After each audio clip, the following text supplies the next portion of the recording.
নমস্কার বন্ধুরা, সম্পার কিচেনে আপনাদেরকে স্বাগত। কেমন আছেন আপনারা? আশা করি ভালো আছেন।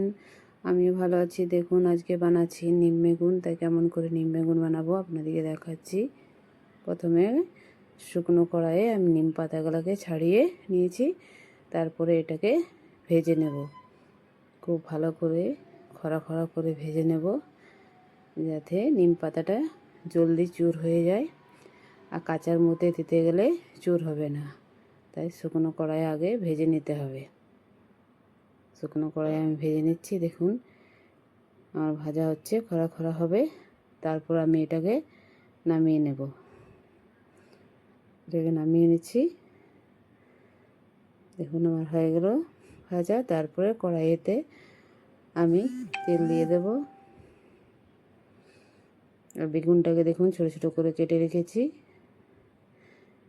বেগুনটাকে আমি কড়াইয়ে তেল গরম হয়ে গেল, আমি বেগুনটাকে দিয়ে দেব। খুব ভালো করে বেগুনটাকে আগে ভেজে নিতে হবে। তো দেখুন, নাড়াচাড়া করে আমি আগে ভালো করে ভেজে নিচ্ছি, যাতে বেগুনের জল সব কিন্তু শুকিয়ে যায়। দেখুন, বেগুনের জলটা যখন শুকিয়ে যাবে তখন এর মধ্যে নুন, আন্দাজ মতো হলুদের গুঁড়ো দিয়ে দেব। তারপরে বেগুনটাকে খুব খরা খরা করে ভেজে নেব।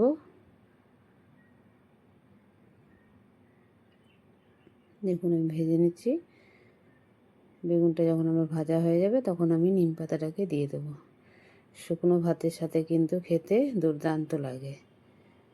আর এই চৈত্র মাসে বেগুন খেতে হয়, নিম বেগুন। তো দেখুন, আমি নিম পাতাটাকে চুর করে নিয়েছি হাতে করে।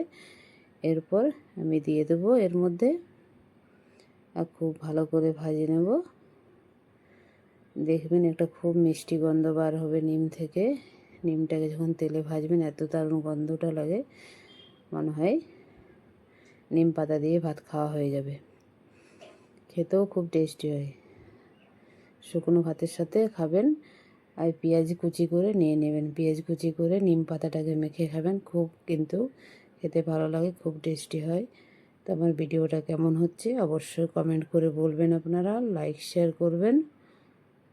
ভিডিওটা দেখার জন্য অসংখ্য ধন্যবাদ। ভিডিওটা রাখছি এখানে।